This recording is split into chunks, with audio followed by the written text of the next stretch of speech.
De manera tal que el tribunal dijo, aquí no hay afectación y no hay una reducción propiamente de remuneraciones, ¿no? Debemos, o sea, quienes están en planilla, deben preocuparse frente a este fallo. O sea, hay quien ha interpretado que este es un primer paso para la flexibilización laboral y que lo siguiente que debería ocurrir es extinguir la relación laboral ante una situación económica desfavorable. También el tema de los despidos, así. Sí.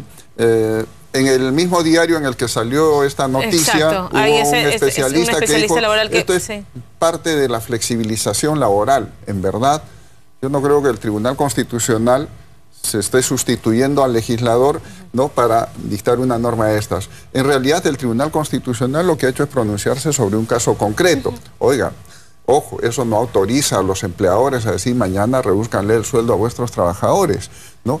Y otro tema que es fundamental también.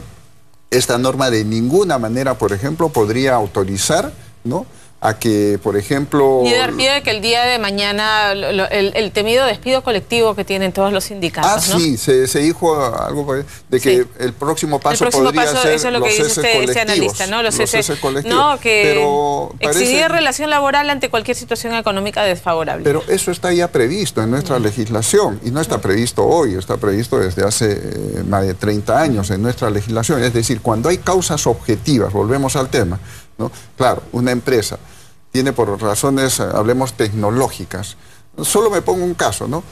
Antes, por ejemplo, nosotros imprimíamos las fotografías, tomábamos las fotos con cámaras, con rollos. Y íbamos a revelarlas. Cuando hubo el cambio tecnológico, hubieron empresas que ya no necesitaban la misma cantidad de trabajadores y pudieron reducir trabajadores diciéndole al Ministerio de Trabajo, o en algunos casos consensuadamente con sus trabajadores, diciéndole, oiga, ya no necesito tanto personal, porque si voy a mantener este mismo personal, ya no voy a ser competitivo. Lógico, a mantener esa planilla.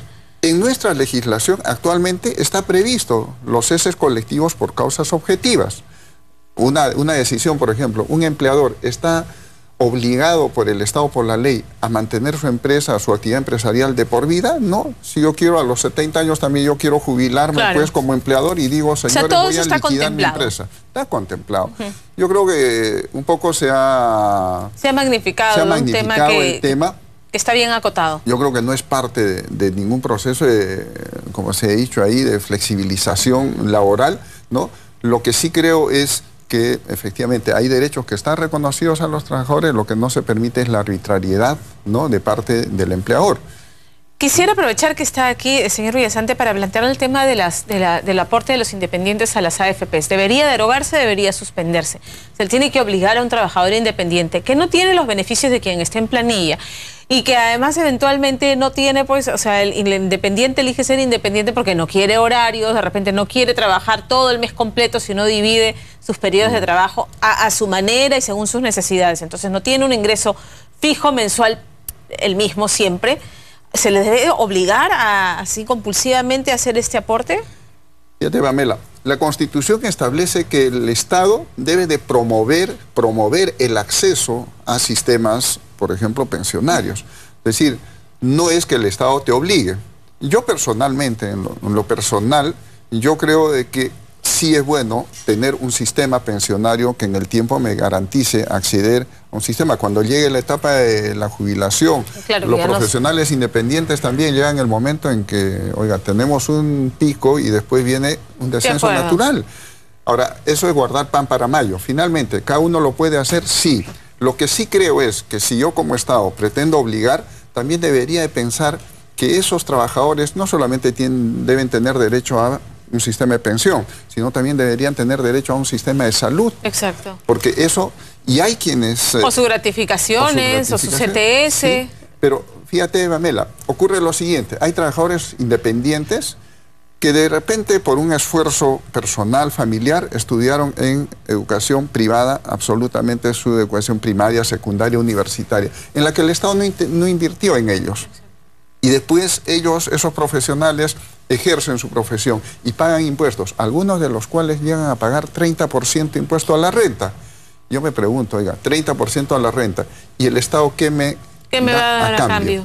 y encima me quieren obligar a un aporte, hablemos de tanto por ciento, que eso puede significar 13% más, significa más o menos 43% de mis ingresos. Exacto. ¿Contra qué? Entonces yo personalmente decía, oiga, por lo menos denle acceso a salud a estas personas que contribuyen y están pensando en su sistema pensionario para después no llegar a pensión 65, ¿no? Que hoy día ¿Cuál se ha debería magnificado. entonces, qué debería ocurrir? O sea, que idear una nueva fórmula, que las AFPs ofrezcan, como reclaman algunos, productos más creativos, que sean más flexibles, que se adapten, que sea voluntario el aporte. El sistema creo que puede crear alternativas mucho más atractivas para quienes son eventualmente los potenciales usuarios, pero hay una conclusión aquí. Lamentablemente, yo creo que esta tarde se va a tomar la decisión, inevitablemente.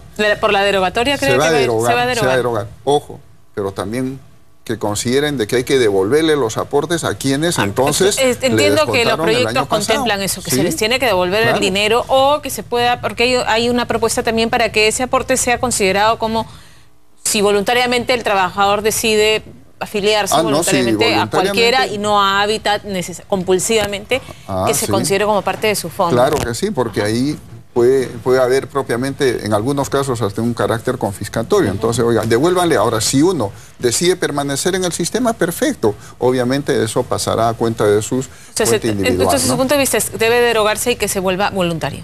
Que se vuelva voluntario. Y con la devolución del dinero. Y sí debo decir que lamentablemente llegamos a esta situación, ¿no?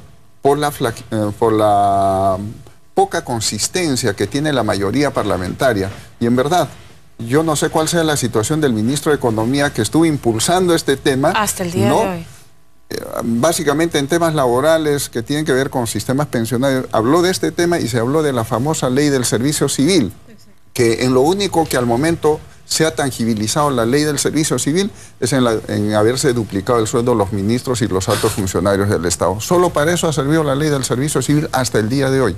Y entonces yo no sé si en esas condiciones deban de seguir permaneciendo en el cargo, ¿no? Bien, muchísimas gracias por estar esta tarde con nosotros. No, muchas gracias a usted por la invitación. Tenemos que hacer una pausa. Al regresar cambiamos de tema radicalmente. Angelina Jolie y Brad Pitt ya son esposos. Se confirmó que la pareja finalmente se casó por la vía civil en Francia. Volvemos con todos los detalles.